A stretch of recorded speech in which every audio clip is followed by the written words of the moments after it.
पर जाए प्रतिबिंबित थई रही है अनंतानंत काल यथा तथा शिव परिणय निज माहि लोक अलोक गुण पर जाय प्रतिबिंबित थई रही है अनंतानंत काल यथा तथा शिव परिणय धनी धन्य है जे जीव नर भव पाय यह कारज किया ते नहीं अनादि भ्रमण पंच प्रकार तजिवर सुख लिया धनी धन्य है ये जीव नर भव पाए यह कारज किया तिन्हीं अनादि भ्रमण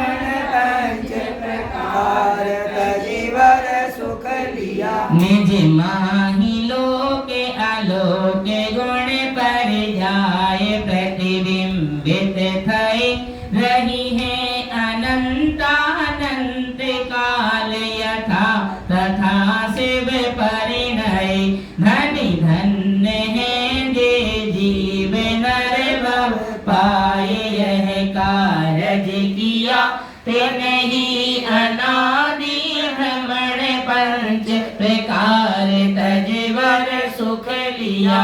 निज माहि लोक आलोक गुण पर जाय प्रतिबिंबित थई रही है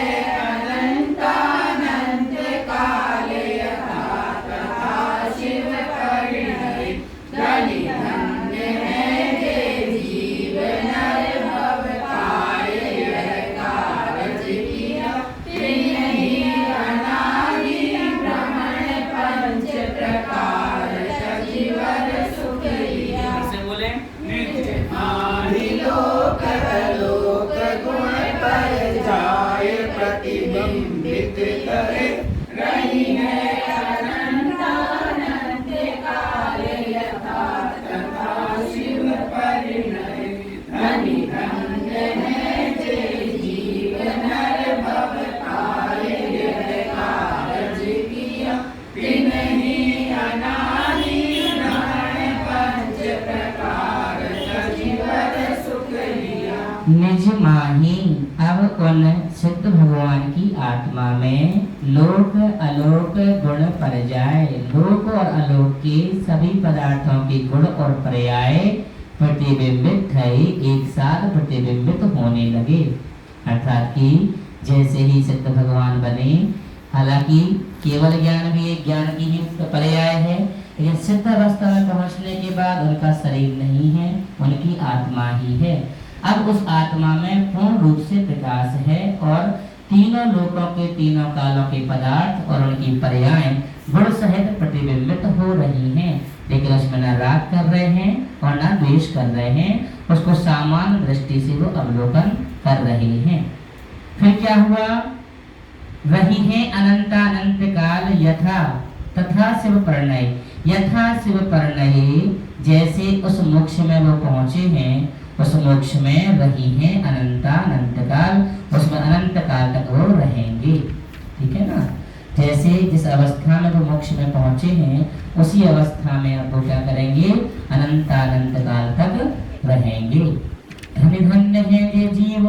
धन्य है वो जीव जिन्होंने नरभव मनुष्य पर्याय को प्राप्त करके पाए मतलब प्राप्त करके यह कार्य किया मुनि अवस्था को पद को प्राप्त करके आगे सिद्ध अवस्था को प्राप्त किया धन्य है वो जीव जिन्होंने मनुष्य भाव को प्राप्त करने के बाद मुनि पद को धारण किया और उस अवस्था में पहुंच गए तो नहीं अनादि ऐसे ही जीवों ने अनादि भ्रमण अनादि काल से चला रहा पंच प्रकार का जो भ्रमण है उसको तज करके सुख लिया सुख को प्राप्त कर लिया क्या बताना चाह रहे हैं जब वो सिद्ध बन गए तो उनकी जो आत्मा है उस आत्मा में तीनों लोकों के तीनों कालों के पदार्थ गुण और पर्याय सहित प्रतिबिंबित होने लगे आलोक ये तीन लोग जो है ना उसके बाहर क्या है आलोक भी तो है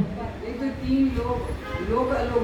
हाँ तो लोक मतलब तीन लोग अब 3 लोक के बाद जो खाली स्थान बच गया बाहर वो अलोक हो गया, अलोकाकाश हो गया। तो तीनों लोक, अब उस अलोकाकाश में क्या जीव नहीं है? निगोदिया जीव हैं। हाँ, पूरे अलोकाकाश में ठसाठस निगोदिया जीव भरे पड़े हैं। तो ऐसे उन जीवों की भी पर्याय को बिल्कुल है, क्यों नहीं है? जीव है। तो उसमें लोक और अलोक, ये तो कह दिया ना कि जो जो आकार बना हुआ है इसी में 6 द्रव्य पाए जाते हैं, उसके आगे द्रव्य पाए